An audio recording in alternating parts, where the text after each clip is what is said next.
Welcome everybody to HITRUST Secrets, our weekly get together to talk about all things HITRUST, answer questions, and just kind of commiserate when needed and celebrate when applicable. So, thanks everybody for joining. So, sorry I missed last week, but I did review the recording. I put it out on YouTube. Wanted to show everybody that we've got. Let me see, share my screen. I've finally remembered. I was like, oh yeah, it would be kind of helpful to, I don't know, put the link to the recorded episodes on the YouTube channel here. So Great. yay. Yep. And I've started to get the word out with my network here as far as, hey, go to this, subscribe to it, watch some of the videos. So incrementally, we're kind of seeing the viewership of those videos. I'm also learning more about YouTube and hashtags and all kinds of things there. So hopefully we'll start, seeing a lot more people get involved. But when you search in YouTube for HITRUST, we do actually show up now. You still have to scroll down a little bit because there's some sponsored links at the top. But yes, you don't have to just search for HITRUST Secrets anymore, and you'll see us. So very excited about that. I don't want to take up too much time doing this, but give us more tips and tricks, Sue, on how to help boost the viewership and all that other stuff. So yeah, the best thing to do is go out and start, so we've already got 35 views for the one that I posted from last week's discussion. So what I learned was I was putting in the title, I was putting the date of the discussion, and I think that's less important because there's a published date when you're creating the videos. So now what I've done is I've taken kind of the top topic that was discussed and putting that in as the title. Nice. I'm going to start branding these so that it'll have our little HITRUST user group logo somewhere, or HITRUST Secrets across the top or something like that. So it's very easy. When you're in all of your scrolling things, it's very easy to find us, as opposed to right now, we would just kind of have going into our channel. Yeah. It's just kind of, a picture as opposed to having any kind of branding on it. So, okay. I did have to key in HITRUST Secrets. It didn't come up when I just plugged in HITRUST, all the way down a page. So it might be playing on your algorithm that you kind of go and check those out a bit. So, and we're definitely, I also see HITRUST user group. So I don't know if, do you want me to, we'll chat later, but let me know if we need to kind of adjust some other things. Move that to, if we're heading in that direction. Yeah. Okay, perfect. So cool. Yeah, every piece of advice I've gotten has been just start and then get it, kind of modernize it and shore it up as you go. So it's don't try to wait to be perfect, just kind of get something out there and get moving on it. So we went from, just I don't know if it's the topic that was this one for emergencies, but this was 2 weeks ago, and we've got 21 views, and then there's a couple other ones that maybe they didn't like the picture. And so it's only a couple views, but the one with AI, it's all fancy. But our latest one is catching up to that. So, and that's only been on for 2 days because I was delayed getting it posted. And then it always says to kind of give it, after you upload it, give it a couple days before you actually publish it. So I didn't publish it until Tuesday morning. So still working good on this. So we're learning as we go. That sounds great. All right. Does anybody have any questions before I jump in with mine? Okay. So mine was actually keyed off of something that Brian and Donna, I think that two were talking about last week. And I think it was actually Brian, when you were talking about the successes that you had over the last week or two, one of the things that Brian had come up with was, I had an R2 that I submitted and I only got 4 tasks back from QA. And that kind of keyed to me because so much of what I do is focused on that HITRUST submission date.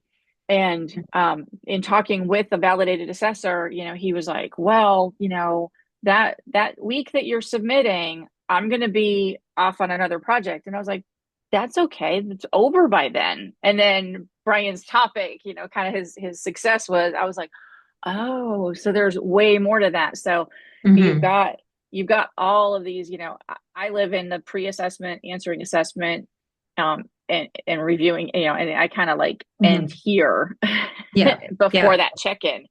And so I didn't know if anybody wanted to kind of walk through what Mm. the different steps are, after, because I mean, you live so many months of your life in these Yeah. sections. Yeah. But in these two, you're like, somebody else does that. Yeah.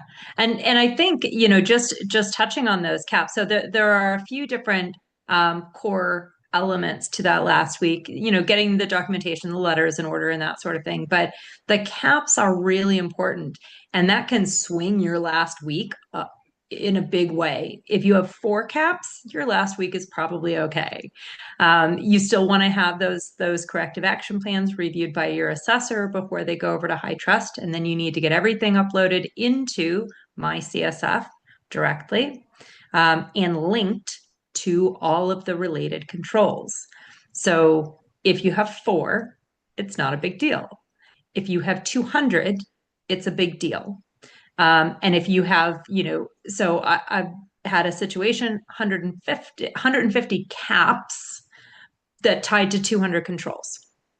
Wow. Right. So then you've got caps that connect to more than one. And it does make sense, because if you're doing a corrective action that impacts more than one control, you don't need multiple plans, right? You just need one plan, and it's going to cover off different things. But actually getting everything wired up in MyCSF, MyCSF, gently said, could be more user friendly on certain levels.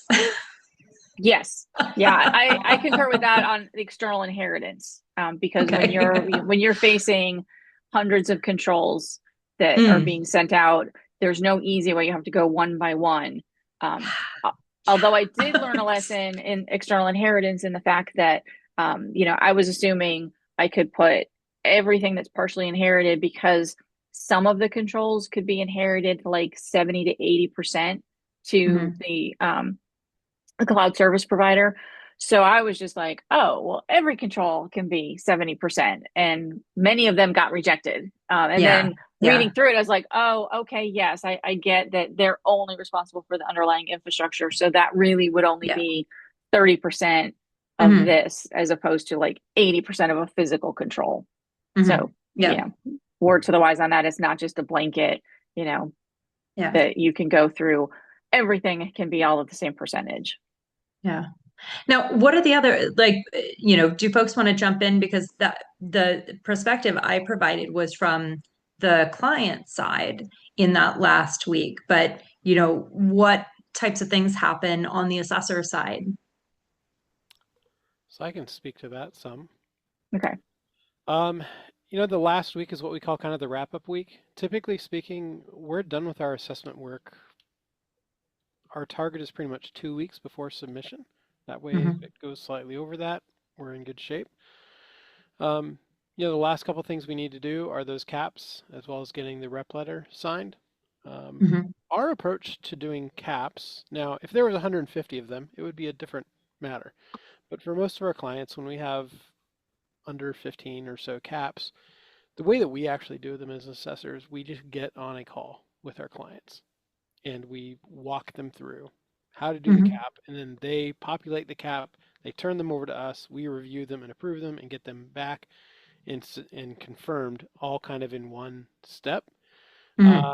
Because a lot of times we ended up getting a lot of QA issues coming out of Mm-hmm. caps where, for example, the client, it wasn't specific enough, it wasn't actionable.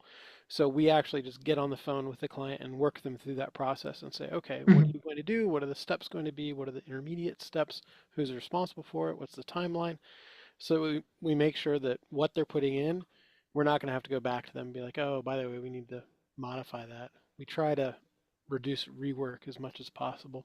Mm-hmm. But typically speaking, we're just targeting to be able to spend that last week just doing final wrap up and in doing those caps if needed. And then in most cases, we get to a point where we're telling our client, okay, we're just waiting for submission at this point.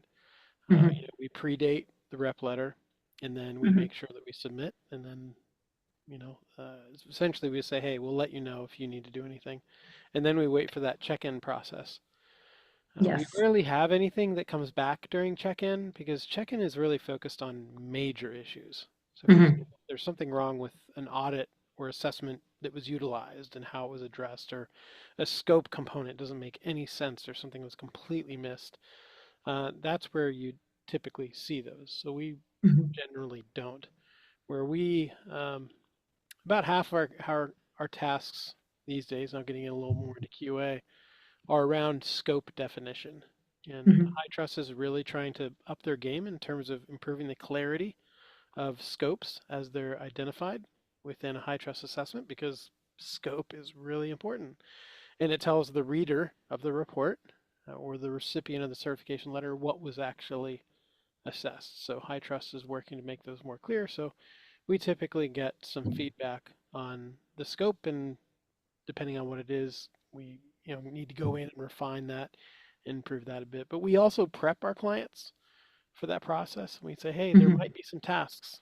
Don't be surprised, because almost every assessment has tasks. It would be very unusual and statistically improbable to not have any tasks. Right. But we also just tell them, hey, don't worry about it. Most of the time, we're able to address the tasks without even going back to you. But if we need to, we'll reach out and let you know. So that's kind of some of the things that we do to try to improve the efficiency of the process for our clients that we're working with. Well, and interesting that you talked about the scope. I had an E1 that I updated to 11.5 when 11.5 came out, because there were no changes.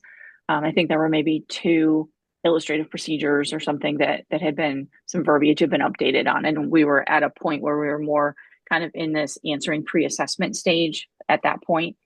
So upgraded to 11.5, got out of answering pre-assessment, and really answering pre-assessment to answering assessment is really just kind of going through that assessment object, that scope and factors section.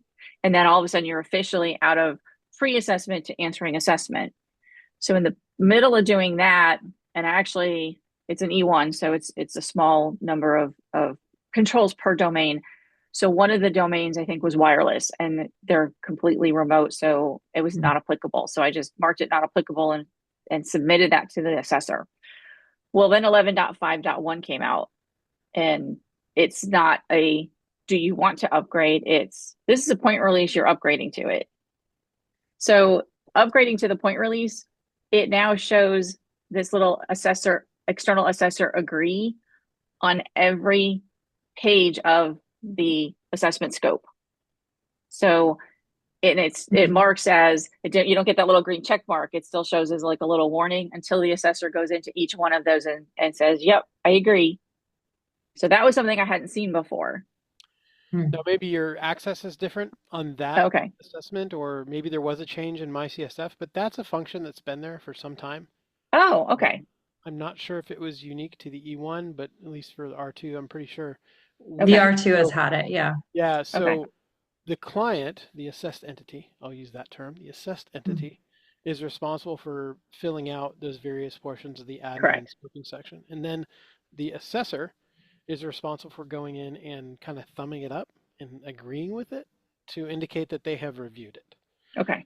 Because there's certainly QA checks that we perform as we look at that. We look at the scope and say, hey, do the third-party services align with the facilities? For example, did we identify GCP as a third-party service, but then we didn't include a data center for GCP, or vice versa? Or, for example, the question about corporate facilities.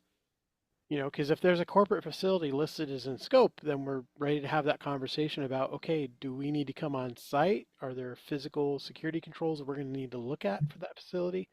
And that's often where companies say, oh, we're not going to include our corporate facility because it's not material to the services that are actually being assessed. But yeah, that's kind of part of the process. And the other thing, that if the assessor hasn't done that acknowledgement process, the agreement process, the assessment is pretty much read-only for the assessor until that's complete.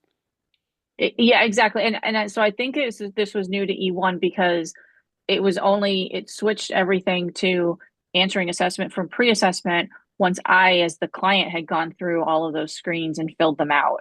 So once I did that, and then I could hit OK, and then it was in answering assessment, and then going to 11.5.1, it suddenly everything was back to warning signs.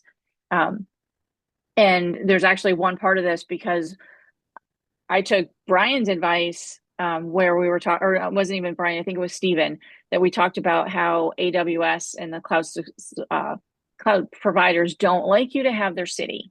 They don't want to know specifically the city that the data center is in. So I left that city blank, and you can leave it blank. And the assessor came back and said, we've gotten rejected from that before, so you're really going to want to put the city in. Yeah. But I can't actually edit. Okay. I can't edit that anymore because I've submitted that one not applicable domain to the assessor. So I'm like, okay, kick that back to me so that I can put the city in. And when we have that happen, we can have the assessment reverted to us, but sometimes, like for example, if it's late in the process and we're not going to upset the apple cart by attempting a revision or reverting of the assessment object, we'll be like, we'll just take note of that, and as soon as we see QA come through, we'll ask them to open up a task and say, hey, we need to correct that. Whether or not they identify it, we'll kind of keep an eye on that. Okay. We've also had issues in the past where if something's going on weird with inheritance or something else where we can't do what we need to do, we'll make a note of that as we go. But yeah, that is a tricky part about it, but it kind of goes back to the idea that scope should be fairly well understood and defined by the time the assessor begins their validation. Because if you're beginning validation without having that scope clearly defined, are you really assessing the proper scope? Yeah, I mean, I understand why it's locked in at that point, because I have, back in 2017 had that, okay, well, let's nail down the scope now as we're halfway through the assessment. And the assessor going, you really need to do this before we submit. And me trying to gather all of the different people that want to have input to the company overview even. And we solved that one a couple weeks ago too with using, if we have already had a SOC 2, use that company overview because that's already been blessed by management. So I've been in that situation. So I appreciated that it was there. I just was like, oh, okay. So things have to go in a specific order. Because what I was planning to do was just have support, just put a support call in and say, hey, it's not a required field. It got approved, but now I can't edit it, but I agree. If we can't do it through support, we can always, just say, hey, when QA kicks it back, kick it back with that to update. Yeah, I think the ideal way to do that is to actually revert the assessment, because support typically doesn't want to modify things like that without following the workflow. But we've certainly had situations where, for whatever reason, changes don't stick when we're trying to change them. And once we try it once or twice, then we just go directly to support and we say, hey, this change is we need you to update this back end. And I've only submitted 2 domains. So out of the 19, there's only 2 that would have to get kicked back. So it's not the end of the world if that's the workflow that we have to have. But and I'll keep everybody updated. Reverting the assessment isn't that hard. You just go in, you save all, you resubmit the domains. It's not that bad. Right. But if you have a bunch of different people working on stuff, like if the assessors are working on it and the client is potentially actively working on it, it's disruptive because everybody kind of has to put pencils down until it's done. So. Yep, exactly. Yeah, that's why we try to really focus on getting those scope elements nailed down early on. Now, it's completely reasonable to expect that discussions around scope will continue throughout the assessment. Right. Going back and verifying and, refresh my understanding. This is out of scope because of this, or this is in scope for this. That's not unusual. You just need to have pretty good certainty of what you're looking at from a big picture standpoint before you even get started. Yeah, and that's part of it is, it's not to say that, the assessor we were walking in blind in that 90-day window.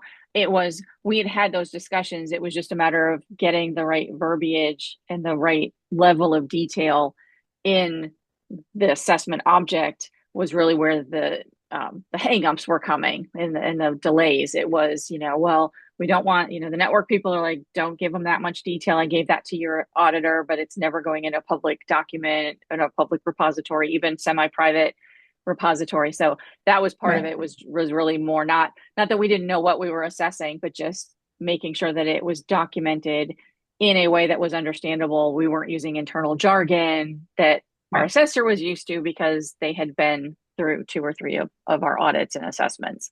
Yeah. And we talked, I think, a little bit last week or the week before, about the level of detail, an increasing level of detail that is provided even in the very short HITRUST certification letters, that is pushing some boundaries on what might be appropriate to share in, some of those short letters where this isn't the full detailed report, 200 and whatever pages now. But the short letter, which should be something that can be socialized a little bit more freely. And the way it's positioned right now, there's a lot of detail there. And there's also a lot of the way that front page is worded almost makes it seem like you're including those facilities in the scope of your assessment, which I took some issue with, but never mind. We don't have to repeat the conversation.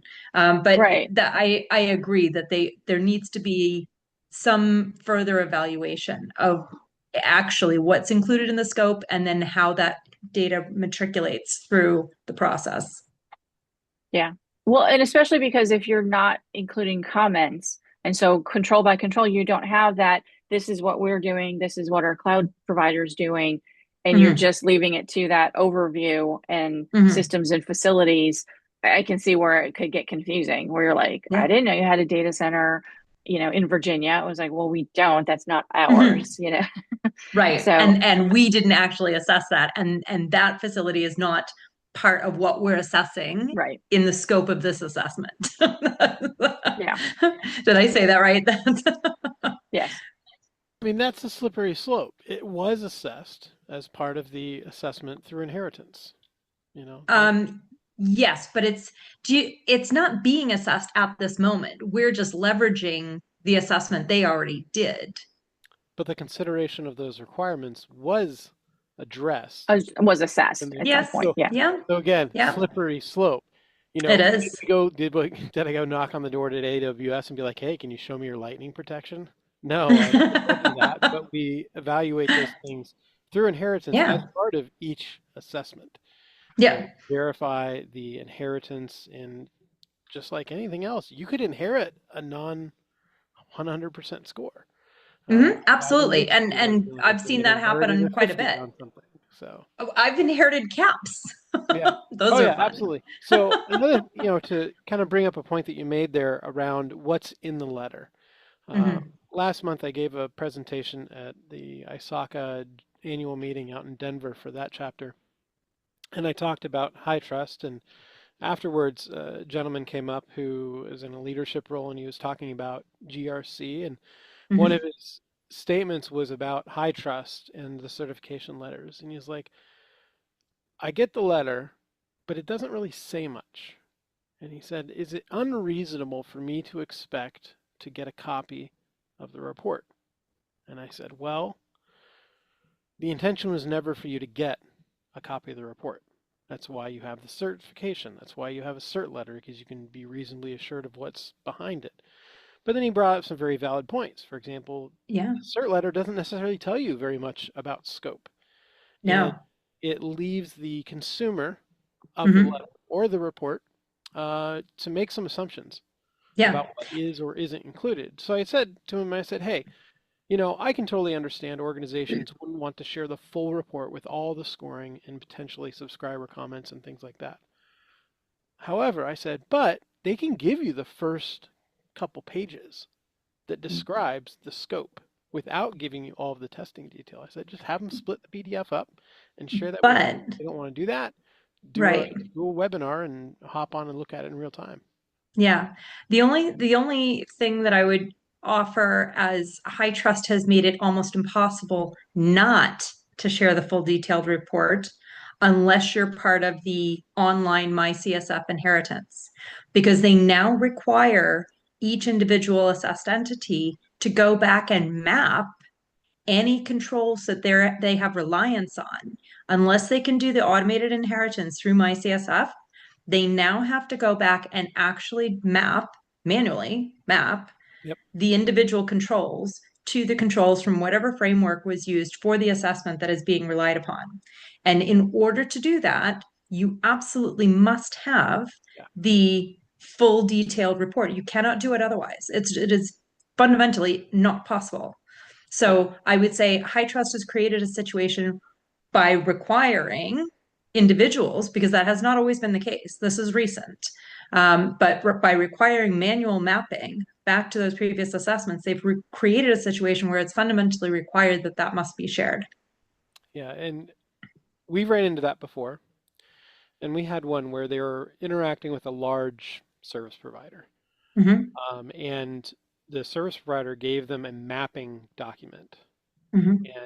But even then, when we went into QA, HITRUST came back and said, well, we need to see the report. And I was like, well, we can't get the report because they won't give it to us. So eventually what we ended up doing is we basically said, okay, HITRUST, you're going to get on a conference call with the entity, the providing Reliance, and the entity that consumed Reliance, the assessment that we were working with. And we basically said, they're going to share the report and HITRUST is going to look at it, which is funny because HITRUST created it. Already had it, yeah. But nonetheless, that was a process. Recently, we don't run into any situations really where an assessed entity is trying to rely because it's not, if you're not doing it through MyCSF, it's not inheritance. At that point, correct, it's reliance. Relying on that report. But we pretty much basically say the same thing at this point. You have to have a mapping document that's created by the entity providing Reliance. So the assessed entity can't create that mapping. It has to be a formal document that is provided to them. And we also have to have the full report, or that provider entity has to understand that you're going to have to share it when it comes time. We'll have to do like a live QA in that kind of scenario. Well, and that's an important distinction. That's an important distinction, is the inheritance versus reliance, because inheritance, it's, you've already got that mapping because it's a 1-for-1 mapping. And so you can say the scores that you got, we can take that much percentage of whatever we're relying on you for. Reliance is you as the assessor still have to go through that evidence as if you were getting that, because we were using Reliance for like SOC 2 reports and things like that. So we were able to say, hey, instead of having to go get all that evidence, you can rely on these controls. But it's still, from the validated assessor perspective, there's still more work that's upon you to make sure that that evidence that, or that report that you're relying on had the proper tools, the proper process, and looked at the proper evidence to support the fact that you're relying on that report.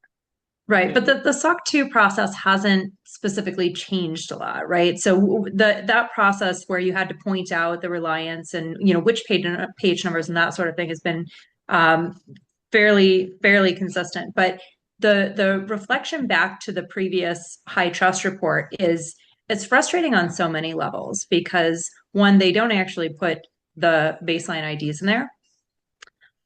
So that's fun. What you're searching for is actually fragments of what I typically do is search for fragments of statements, fragments that I consider likely to be unique to that one control statement.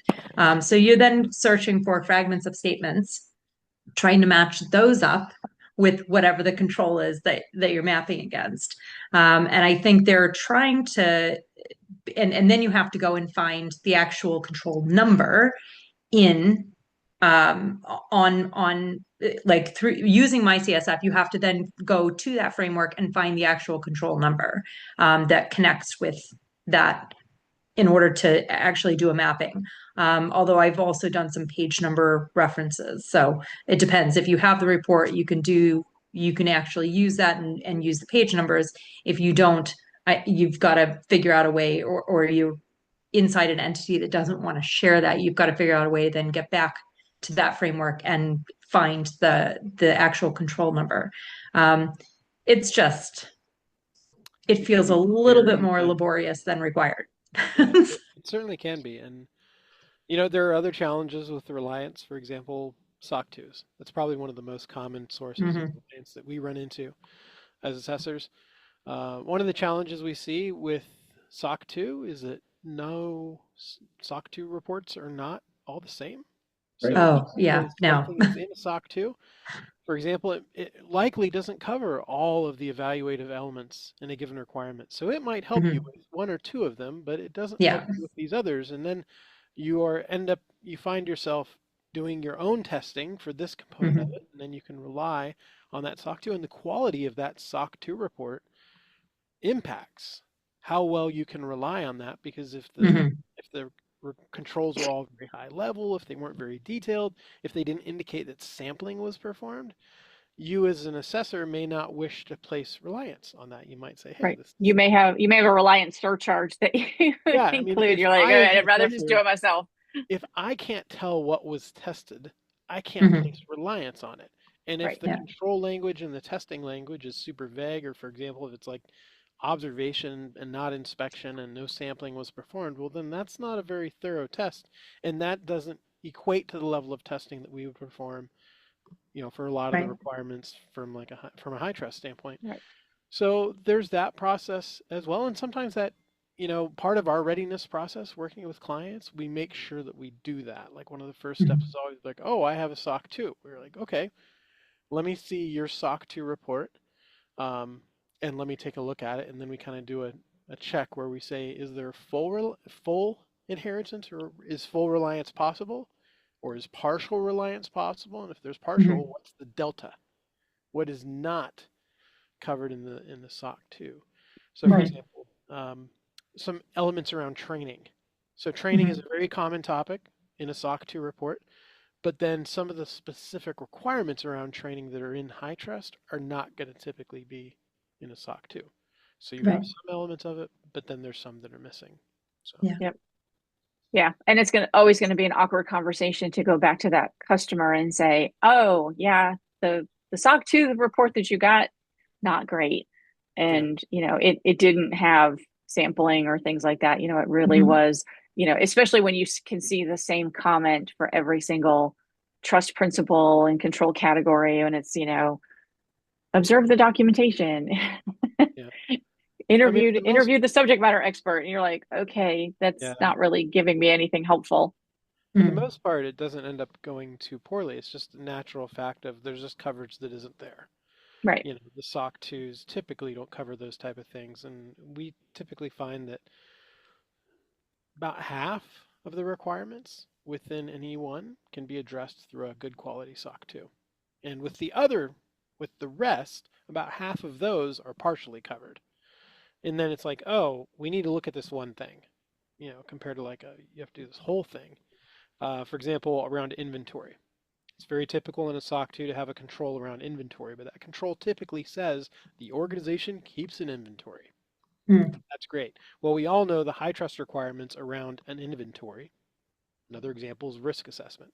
HITRUST gets very specific in what they're expecting to be in an inventory or in a risk assessment, whereas SOC 2 is going to be pretty high level. SOC 2 is going to say, do you have a risk assessment? Have you considered fraud? Do you consider major changes within the environment? Things like that. And that's about it. And HITRUST expects more.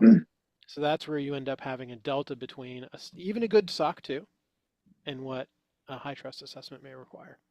Yeah, and I guess I've read a little bit differently, because it depends on the assessor, right? So whatever that SOC 2 assessor is assessing and asking, right, that's the important part. So the question could be easy, or it could be really, really hard, depending on what they're asking. So I don't know that I would put the emphasis on the type of report, but on the assessor and what they're asking, right? Yeah, and then being able to process. Being able to break it down within the elements. So now that HITRUST has broken those controls down into evaluative elements, then you're really looking at even a more granular level. Which elements does it cover? If there are, as some of the controls have, 12 elements, Do you have reliance for 2 or 3, or is it just 1? Because the number of elements as well as how much of that is covered. So for that element, is it 100% of that element that, the supplier or whoever the SOC 2 is that you're relying on, do they do 100% of that element? And then going down for each one, what does that look like? And that can get, it can get very complex in terms of just really splitting it out to figure out how you can appropriately incorporate it. And of course, HITRUST, as I often explain to people, HITRUST tells you not only what you have to do, but exactly how you have to do it. Right. Whereas SOC 2 will provide guidance on, here are the pillars, the core pillars. But really, most of the assessed entities are able to say, this is how we do it. And they can describe their own processes for evaluation on how they meet that. Really radically different. And a lot of folks have a hard time when they are first encountering HITRUST and they're coming from a SOC 2 world. If that quarterly report blows up, you rewrite it to say we test 3 times a year instead of 4, or instead of quarterly, right? Yeah. Or that's when the CISO quit. So things were adjusted to skip that month. I mean, a good auditor is going to start picking up on that stuff. But one of the keys there in terms of the SOC 2, one of the most important components in the SOC 2 is actually the testing procedures within the controls matrix.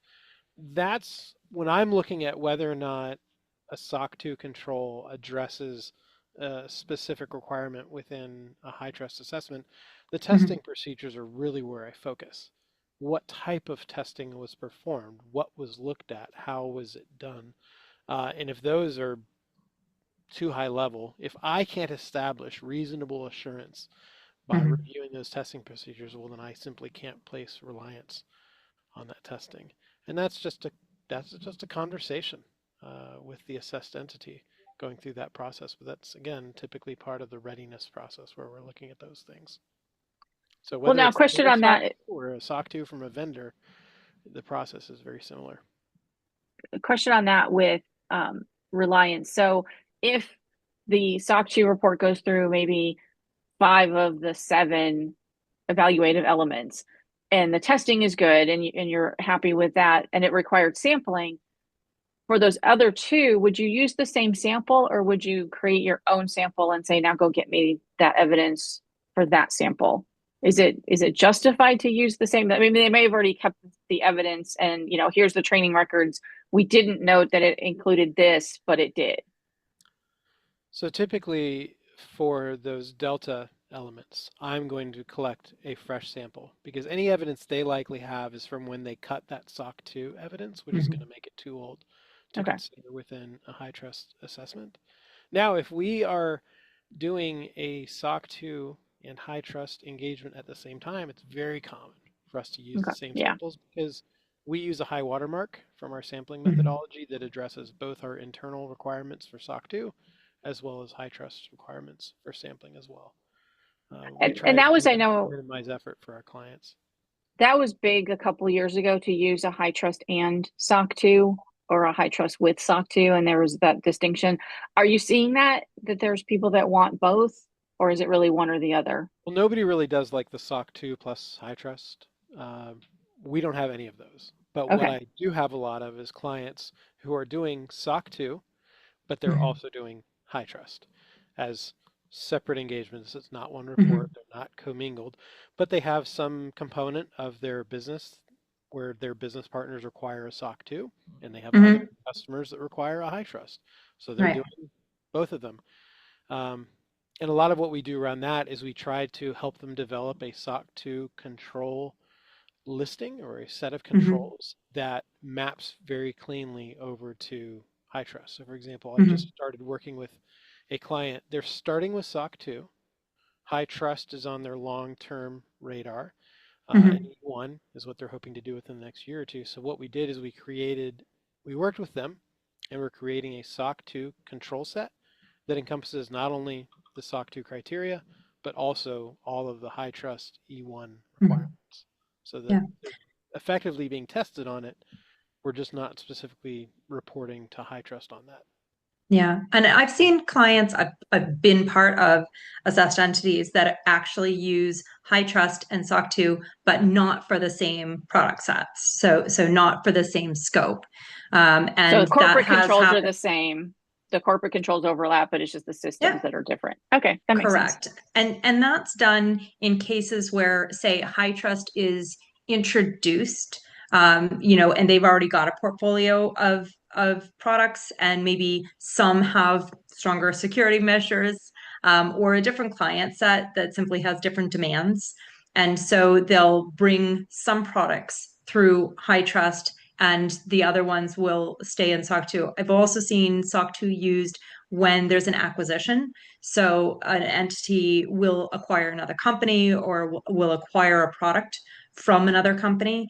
And in doing so, when they're doing that, they'll tend to rely on whatever's already there. So if it's an ISO 27001 or a SOC 2, they'll continue that while they become more familiar with the ins and outs and maybe make some, adjustments to security and that sort of thing. Again, also looking what the client base is and what they require. Yeah, and I can understand that because with SOC 2, there's certain, there's probably more controls depending on which of those trust principles you go with. But, there may be, availability is a bigger one than what HITRUST would require. So, because I've seen that where a SOC 2 is maybe over your data center, and then your systems that are within that are they want the specific system to be HITRUST certified. Mm-hmm.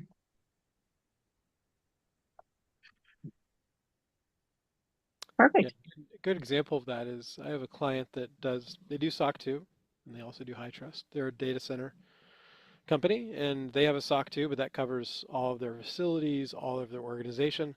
But then they have a HITRUST certification that addresses their cloud service.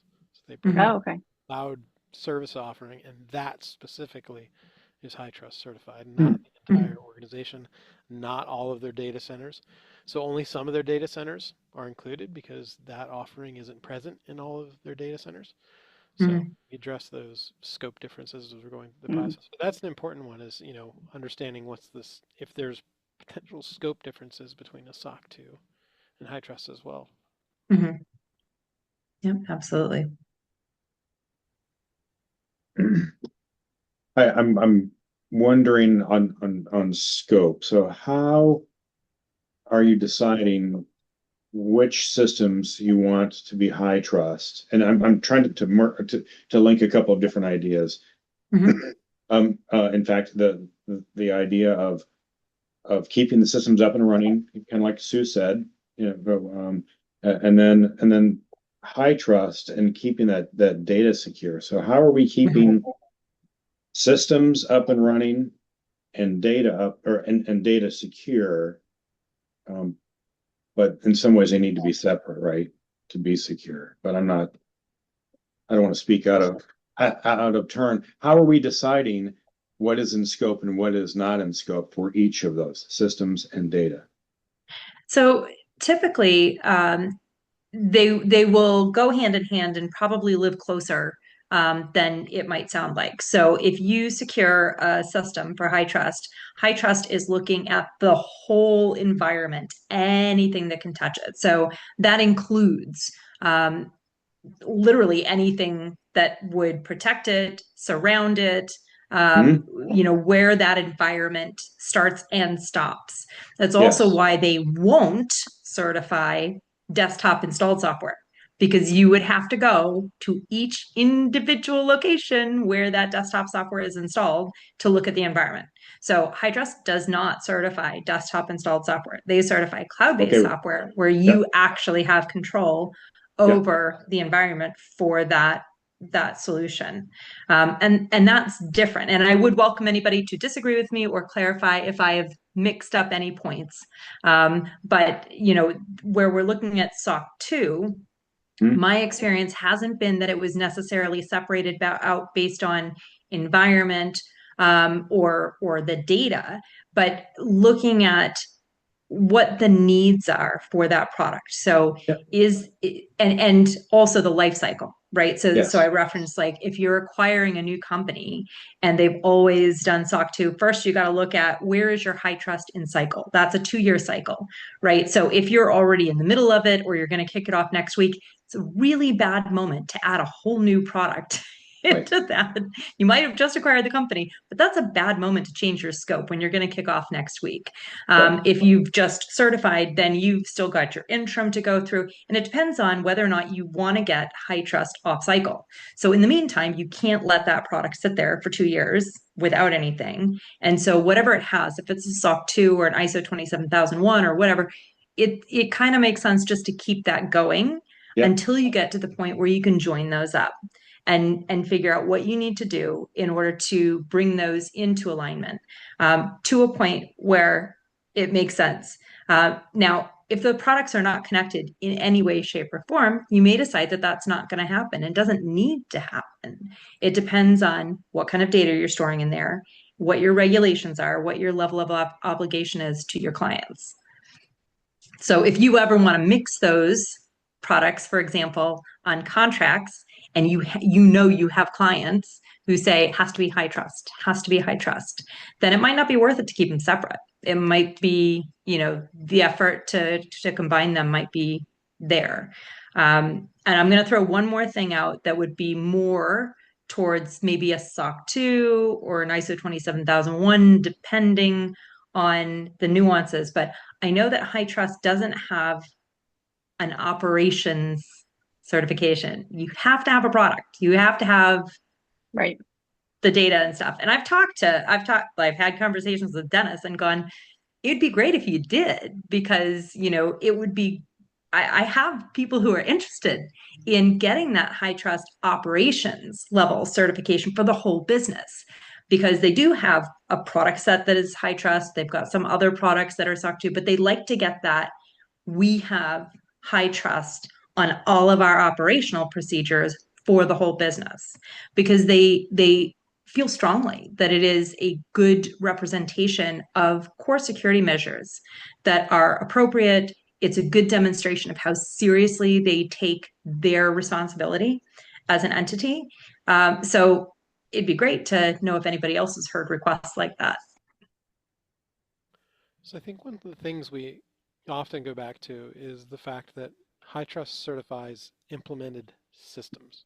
And if you can't draw a box around it as an implemented system, then you can't certify it. To go along with the point you're saying, you're talking about, you can't certify COTS software. You also can't certify mobile applications, anything that is not within your control to actually address the information security components of. You can't certify it. So, I mean, really, you have your primary scoping components and you have your secondary scoping components. And the way you go about scoping kind of depends on what approach you want to take, or you can use like a follow the data approach where you say, where is our sensitive data, as HITRUST calls it typically, covered information, or sensitive information. You could follow that in anything that stores, processes, or transmits using a very similar to PCI approach for scoping. If it stores, processes, or transmits, or impacts the security of a system that stores, processes, transmits, then it's in scope. You could say that. That's a little more challenging for most organizations because a lot of times they don't even fully understand where everything goes. And you have to spend a lot of time figuring out where is that data going. The other approach you take is you basically say, hey, any system that is within this space. So for example, this data center or within this network enclave, all of that is within scope. And again, at that point, it still is very difficult to thoroughly explain the scope while going through that scope identification process with HITRUST. The positive of that with HITRUST is organizations can take a more flexible approach to what is included in the certification. The drawback that I feel exists is that it allows organizations to tailor what they want to actually be certified. Yeah. So what is really important is how appropriately defined is that scope and how well is it communicated. And when you're ever getting into a situation where a consumer of a report is misled about what is actually being certified. And that's Mm-hmm. major concerns in terms of identifying scope. And that's why it's important for a consumer of a report to understand what the scope of the assessment actually was. Yeah. So, I mean, I like the way you answered that. So you actually answered my question too bad with that. So thank you. Yeah, no problem. I don't want to go into it because we're so late on time, and maybe a future subject, but what happens, when, because we can define it, right? It's in a box, right? Mm-hmm. So once we've defined it, it's in a box, and there is an event. What do we do? What actions do we take? All that sort of stuff. So I'm wondering if that's also baked into, and can we bake that in, and how would you do that? So curious. Again, do you mean in turn? Oh, sorry, jump in. No, I was going to ask, are you referring to, like, say, for example, you're certified or you go through certification and then there's some sort of security incident? Yeah, well, an event, right? Not an incident, an event. So I mean, and it doesn't have to be security. It could be any event, right? The building gets crushed by a boulder. What happens? So, and that is an excellent topic for another day. Oh, yes, right, right. Yeah, we can dive into that, and then Susan, I could put another topic out there, which is how do you handle evidence gathering when you do have an assessment that includes multiple products, which potentially span multiple different teams. This is something I've done, and it can be done, but I encourage it to be done very carefully and very systematically. You have to use a very specific method. You have to pick your method, whatever it is, pick it and apply it ridiculously consistently. So that might be fun to chat about because it can get very hairy very quickly.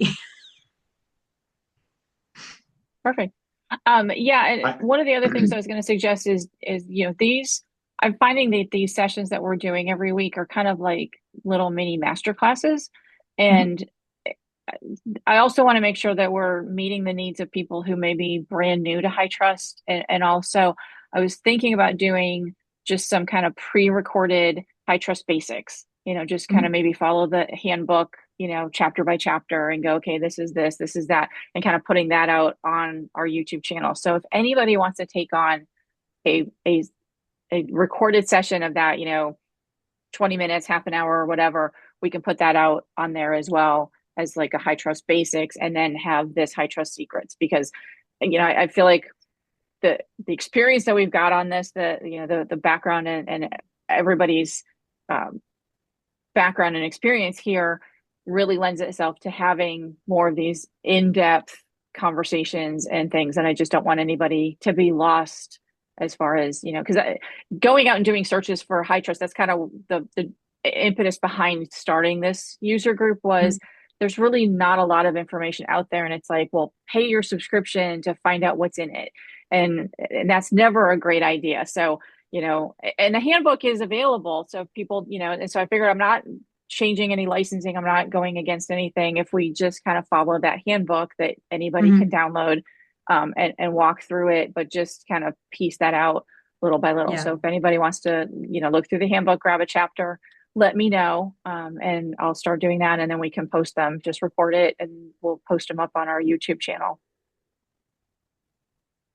That sounds good. I'm posting the link to that handbook in the chat window there if anybody would like it. Perfect. Not that I hang out in the handbook all day or anything. I've already downloaded. I downloaded a copy of the PDF, so I don't have to be online to do it. So yeah, it's well, and I find if I don't use it, then all of a sudden I'm like, I get stuck, and then I'm like, oh, there it is in the handbook. Okay, now question answered. But it's just not really there like help. Handbook together. It's a very useful document for organizations that are trying to navigate the process. Yeah, it's even got pictures. Got screenshots and everything in it, so it's great. Hey guys, hey, Steven. Sorry I'm so quiet. I'm driving home from a security conference. Oh, fun. Well, it was good to have you join us. Glad your hands free. That's good. All right. No, on the Thanks, steering wheel. everybody. All right, thanks. We'll see you next week. Yes. Okay, bye. Hey, thanks for watching. We really appreciate it. If you got value from this episode, hit the subscribe button so you don't miss the next HITRUST Secrets. We go live every Thursday at 2 p.m. Central and dig into real-world compliance and security topics. And each session gets uploaded right here after the live show. So whether you're catching us live or on your own time, make sure you're subscribed. We'd love to have you along on your HITRUST journey.